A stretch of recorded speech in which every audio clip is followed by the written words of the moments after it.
और ये मध्य है। तो इसने भी तृतीय पूछ लिया, चतुर्थ पूछ लिया यार। चलो चतुर्थ निकाल लेंगे हम, कोई बात नहीं। चतुर्थ अनुपाती का केस अलग होगा, मध्य अनुपाती तृतीय अनुपाती का केस तो ये रहेगा कि बीच वाले जो रहेंगे सेम रहेंगे। चतुर्थ की अगर बात करें तो मतलब 4 अलग अलग तरह के नंबर होंगे, समझ रहे हो। और तब का केस कुछ ऐसा बनेगा कि A/B और C/D अलग ही नंबर होंगे सारे। और उसमें मेरे हिसाब से 3 नंबर तो देगा ये, क्योंकि उसको 3 नंबर तो देने पड़ेंगे हमको, तभी तो, क्योंकि इसमें सारे अलग अलग है भाई, समझ रहे हो इस बात को तुम। इसमें सारे अलग अलग, उसमें हमको इस वाले केस में हमको क्वेश्चन बनाने वाले ने कम से कम 3 तरह की वैल्यू देनी पड़ेगी उस एंड को, और एक छोड़नी पड़ेगी। कॉन्सेप्ट हमने वही लगाना है लेकिन, ठीक है। तो चतुर्थ अनुपाती को छोड़ दो अगर तुम और सिर्फ मध्य और तृतीय पे फोकस करो, तो कुछ ऐसा दिखेगा आपको, एक जनरल सा प्रोपोर्शन A/X और फिर से X/B। अब करते हैं क्वेश्चन, तब आएगा समझ में।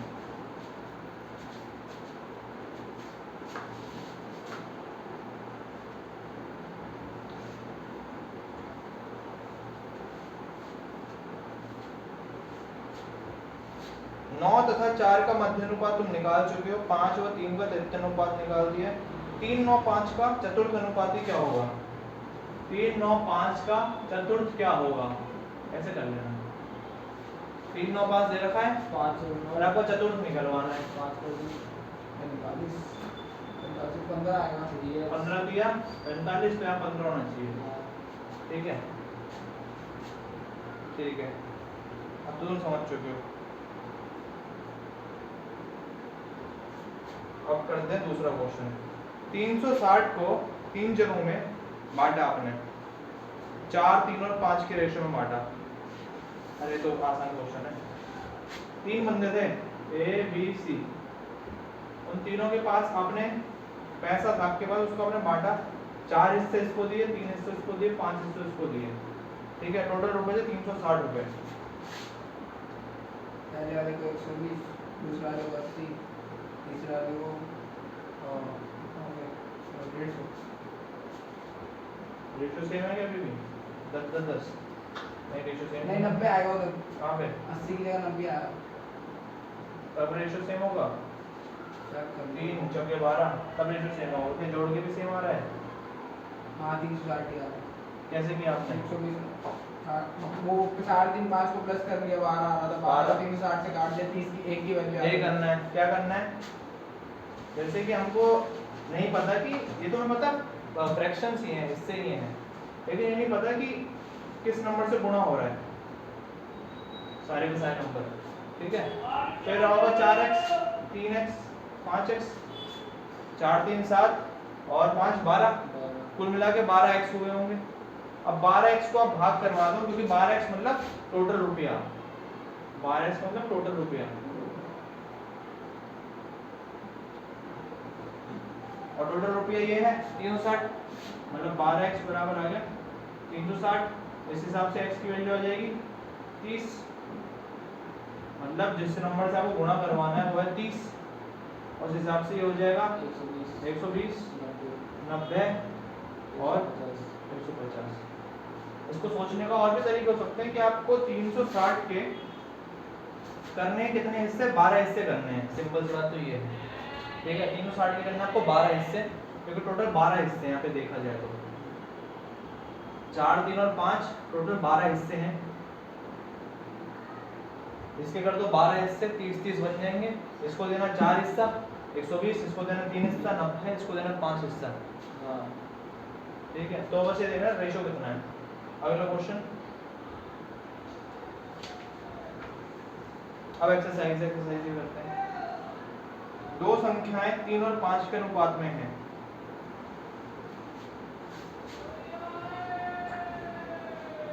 दो संख्याएं 3 और 5 के अनुपात में हैं। यदि दोनों में से प्रत्येक में से 9 घटा दें तो परिणाम का अनुपात 12 और 30 हो जाएगा। अगर हम घटवा दें 9 9, ठीक है, तो समझना इस बात को है। a की वैल्यू हो जाएगी 3x और b की वैल्यू हो जाएगी 5x, ठीक है। दोनों में से अगर मैं 9 घटवा दूं, मतलब कि अगर मैं लिखूं 3x माइनस 9 और लिखूं 5x अपॉन 9, तो 5x माइनस 9, तो जो नया रेशियो आएगा वो आएगा 12 रेशियो 23, मतलब 12/23। समझ गए इस बात को। अब हमसे पूछ रहा है कि छोटी संख्या क्या है, मतलब इस वाली की पूछ रहा है हमसे, इसकी वैल्यू क्या है। 12-23 दे रखा है कि अगर हम इन दोनों के जो भी नंबर्स थे उनमें से घटवा दें इतना इतना, 9 घटवा दो, तो जो नया रेशियो बनेगा, रेशियो बदलेगा ना, जो नया रेशियो आएगा वो 12 और 23 आएगा।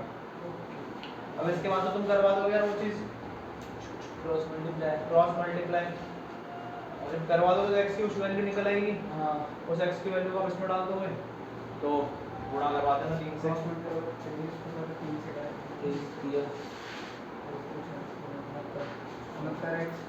x की वैल्यू 11 आ रही है, चेक करो तुम, क्वेश्चन तो करो, मैच करो, ये आना चाहिए, तो उस हिसाब से a की वैल्यू 33 आनी चाहिए। करवाओ इसको, क्योंकि इस फॉर्म तक आप कई बार कई क्वेश्चंस में पहुंचोगे अपने, जब आप एग्जाम दे रहे होंगे, तो प्रैक्टिस होनी चाहिए इसकी। और इसका और तरीका क्या हो सकता है कि आप माइंड में ही सोचो, 12 पंजे क्या हो जाएगा 60 हो जाएगा, और 23 दिया क्या हो जाएगा 69 हो जाएगा। 69 में से ज़्यादा में से कम कोई घटाओगे, 69 में से आप 50 घटाओगे तो आ जाएगा 19, ठीक है।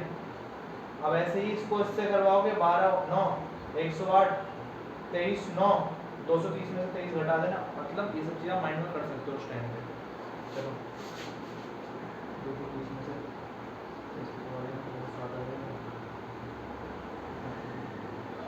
ऐसे भी करना पड़ेगा, ये तो है, ऐसे ही होगा ना, बॉल में इतना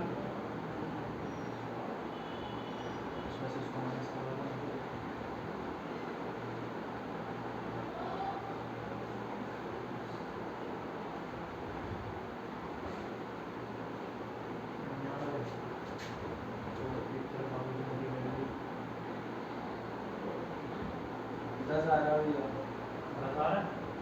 x की वैल्यू 10 आ रही है, नहीं 11 आ रही है, 11 आ रही है, हाँ 90 होता है ना, 99 आ रहा है,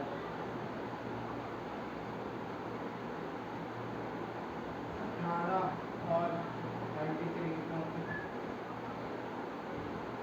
मुझे पता नहीं कितना करता, मैंने 60 में से 204 में से 8 वगैरह 99 लगाया, 108 33 और 55 12 में 108 है ना, तो कुछ भी कर लो तुम।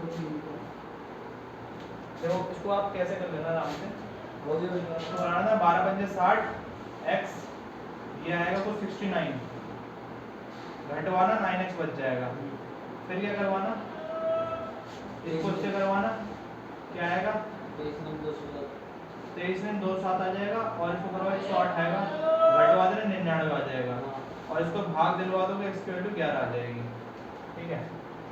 वरना अपना जो पूरा तरीका लेंदी वाला कर लेना, कोई बात नहीं, जब कई बार कर लोगे तो फिर आप इसी तरीके से करने लगोगे। तो ये तो हो गया तरीका। एक गांव की आबादी 20,000 थी, उसमें से 3/4 आबादी साक्षर है, पढ़ी लिखी है, शेष निरक्षर है। गांव की साक्षरता और निरक्षरता में क्या अनुपात है? ये तो बहुत ही आसान बात हो गई। 3/4 पढ़े लिखे हैं, और जो नहीं पढ़े लिखे होंगे कितने होंगे? 1/4 नहीं पढ़े लिखे होंगे। और आपको पढ़े लिखे जो नहीं पढ़े लिखे उनका रेशो निकालना है, उनको फ्रैक्शन में कर दूंगा इस तरीके से, 3:3 हो जाए, हाँ ठीक है, बस। और आबादी की जो संख्या उनसे रहेगी तो उससे कुछ करना ही नहीं आपको, क्योंकि आपको कोई यूज करने के लिए, हाँ जब आप ये समझ जाओ कि आपको जो आंसर देना है वो या तो फ्रैक्शन में देना है या परसेंट में देना है, तो टोटल वैल्यू मैटर नहीं करती। जब आपको पता हो कि आपको जो भी आंसर देना है वो या तो बट्टे में देना है या रेशियो में देना है, परसेंट में देना है, तो टोटल वैल्यू फर्क नहीं करता उसमें, मतलब उसमें मैटर नहीं करता, ठीक है, मोस्टली केसेस में, ठीक है। कृतिका की मासिक आय 45,000 है। यदि उसके द्वारा किए गए मासिक व्यय और बचत का अनुपात 5:4 है तो उसकी बचत कितनी है? तो देखो खर्च करती है 5:4, उसका खर्च और बचत का रेशियो है 5/4, मतलब 5 करती है खर्च और ये करती है बचत, और उसकी सैलरी है 45,000 रुपये। और 45 को तुम इसमें बांट सकते हो क्या? 9 है, 9 पाँच। 9 5 45, 5 को उधर 25,000 का, उधर 20,000 का, मतलब 25,000 खर्च करती होगी और 20 36,000 भैया 20 क्या कर रहे हैं हम 5 20,000। 9 5 5 चौके 20, ठीक है, 20,000 बचाती होगी। 20,000 बचा लेती है। अबे वो छोड़ो यार, तुम सवाल पे ध्यान दो। तो हमसे पूछा उसकी मासिक बचत कितनी है, तो उसकी बचत हो गई 20,000। समझ में आ गया? समझ में? हमने इसके कितने हिस्से किए?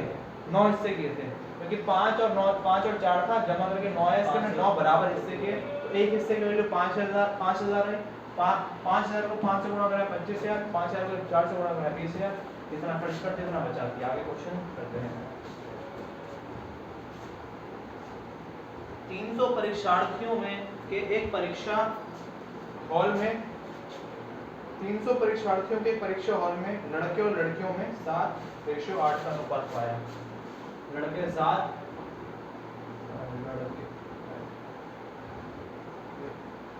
लड़की 8 का अनुपात पाया। टोटल बंदे 300, 7 जमा 8, लड़के 140, लड़के 160। हाँ तो 7 जमा 8 हो जाएगा 15, मतलब 15 यूनिट हो जाएंगी। 15 में को भाग दे देना इससे, यूनिट 20 आ जाएगा, 20 एक यूनिट की, 7 यूनिट की 140 और इसकी वैल्यू 160, तो 60 लड़के 40 लड़के। तो हॉल में लड़कों की संख्या कितनी है समझ जाओगे तुम। राम की संपत्ति श्याम से 2/5 गुना है और मोहन की संपत्ति श्याम से 8/3 गुना है। नहीं कुछ नहीं होगा। मोहन की संपत्ति का राम की संपत्ति से अनुपात क्या है?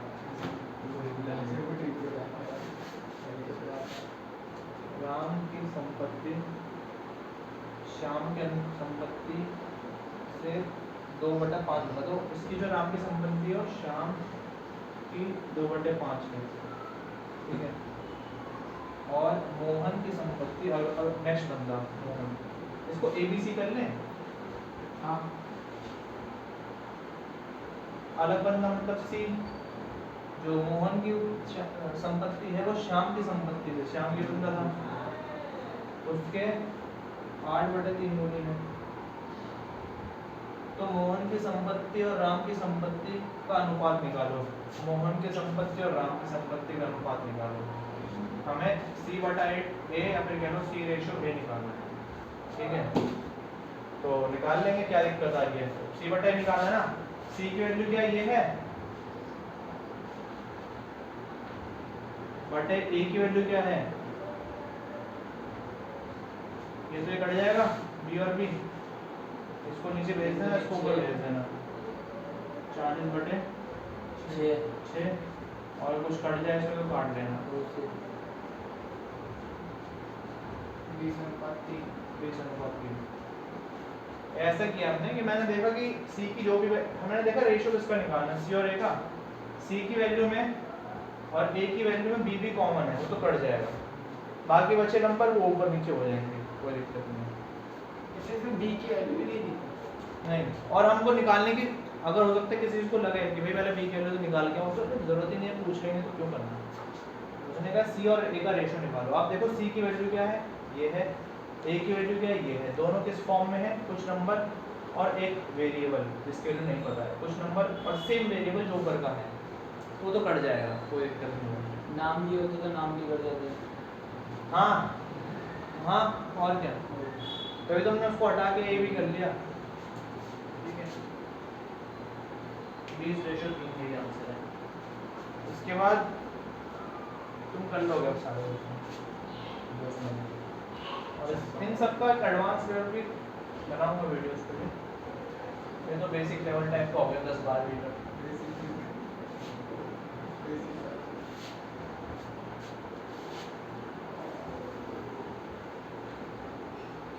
देखो a बटा b की वैल्यू है 2/3, b बटे c की वैल्यू है 4/5। तो बताओ a जमा b बटे b जमा c की वैल्यू क्या होगी?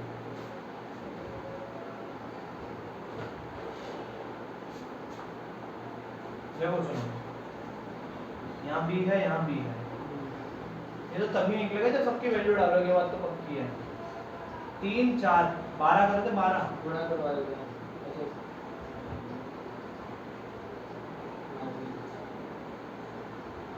बटे 12, 12 बटे 15।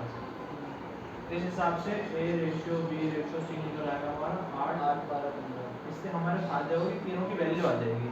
a की वैल्यू हो जाएगी 8x, b की वैल्यू हो जाएगी 12x, c की वैल्यू हो जाएगी 15x। डाल देना आराम से, क्या जा रहा है a जमा 2 मतलब a जमा b 8 12 20x, और अगर x नहीं डालो तो भी काम हो जाएगा। 8 15 23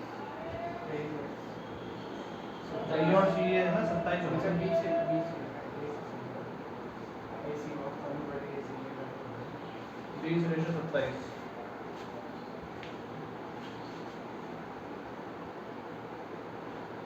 ठीक है, अगला क्वेश्चन, यदि x रेशियो y 6 रेशियो 5 है,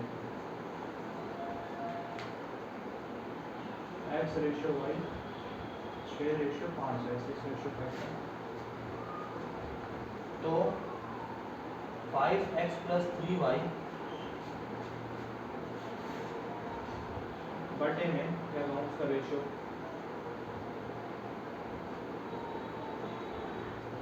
तो बताओ इसका और अगले नंबर का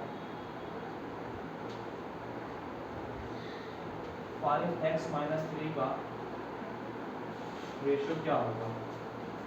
ठीक है, तो x का रेशियो 6 है, मतलब अगर मैं x की वैल्यू निकालना चाहूँ तो आएगी 6a कोई नंबर, y की वैल्यू निकालना चाहूँ तो y नंबर 5a कोई नंबर, जोड़ लूंगा दोनों को, इस 5 से गुणा करवा के x की है 6 है, तो 30 और कोई नंबर 15 जमा 5 से 15 और कोई नंबर, इसको रेशियो की जगह बटे में लिख दो। 5a मतलब सेम बात हो गई, बिल्कुल ये नंबर 30a माइनस 15a, एक बार 30 में 15 जोड़ दोगे, भैया नहीं माइनस की माइनस वजह 3 से है और उधर ना x y कुछ नहीं देगा। कहाँ पे 5x माइनस 3 एक मिनट, मेरी भी तो गलती हो सकती है, हाँ भाई हो वही है। भाई हो, ठीक है, तो इसकी आ जाएगी 45a और 15a, a कट जाएगा, 15 कम 15 15 दिया 45, 3 बटा 1, यानी कि इसको जो आंसर आएगा 3:1। ठीक है, 3 और 192 का मध्यानुपाती, अब पहले तो बताना मध्यानुपाती निकालना है, तो सेंटर वाले जो होंगे वो सेम होंगे, यानी कुछ ऐसे फॉर्म में होगा,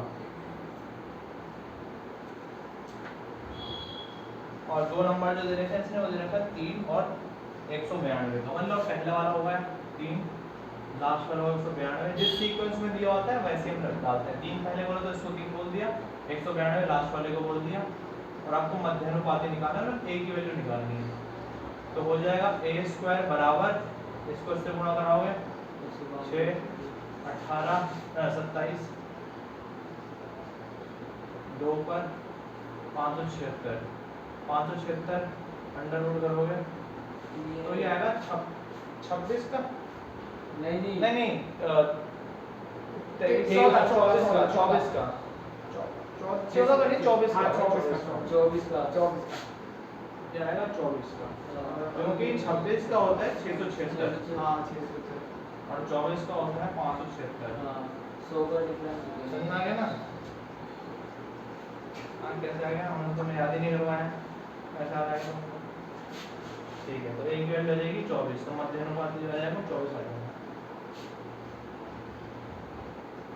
एक तरीके से आपको अगला क्वेश्चन जो दे रखा है उसमें आपको तृतीयानुपाती निकालना है, जिसमें जैसे उसमें प्रॉपर क्वेश्चन बना के दे रखा है आपको 0.4 रेशियो 1.4 रेशियो 1.4 और रेशियो कोई नंबर हमें नहीं पता कौन सा निकालना है। तो वही करेंगे, इनको गुणा करवाएंगे 14 क्या होता है 196 196 तो आ जाएगा 1.96, क्योंकि दो डेसिमल है ना, समझ रहे हो 1.96 को आना। और इसको गुणा करवाना होगा 0.4 गुणा x से, क्योंकि इसकी वैल्यू मानते हैं x रही होगी।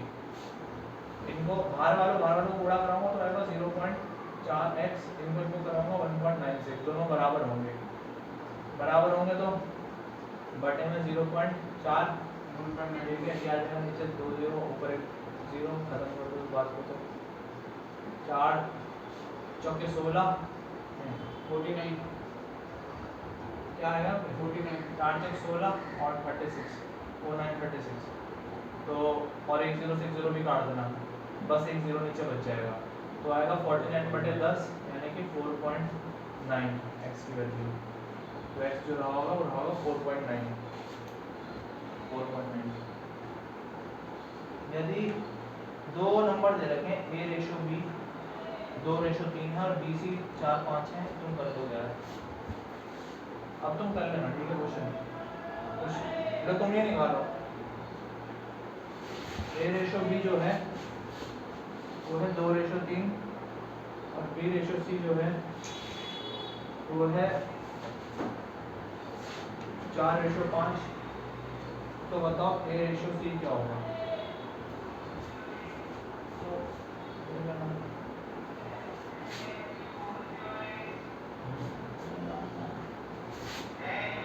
बराबर करवाना होगा इनको, 8 12 15 डी की वैल्यू पूछ रहा है कि एसी की a रेशो c पूछ रहा है, तो 8 12 15 बोलो ना, 8 और 15 कह देना। 8 अब इसको नेक्स्ट लेवल पे लेंगे नेक्स्ट क्लास में, मतलब इसके मुश्किल वाले क्वेश्चन करने की कोशिश करेंगे आसान तरीकों से, अभी तो नहीं।